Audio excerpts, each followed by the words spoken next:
Brazilian legend Ronaldo Nazario এবার তোপ দাগালেন আর্জেন্টিনার দিকে। তিনি বলেছেন, ফাইনালে আর্জেন্টিনা কখনোই সত্যিকারের ফুটবল খেলেনি।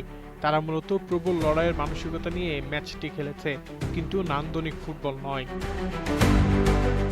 অন্যদিকে স্পেনের খেলার ভূয়সী প্রশংসা করেছেন তিনি। বলেছেন, স্পেনের একটি স্পষ্ট খেলার দর্শন আছে, তারা দৃষ্টিনন্দন ফুটবল খেলে। ব্রাজিলের সাথে স্পেনের খেলার ধরনের তুলনা করে তিনি বলেছেন, ব্রাজিলের যৌগবনিত কেউ ছাড়িয়ে গেছে স্পেন, এবং বর্তমানে স্পেনের খেলার ধরনই বিশ্বের সেরা।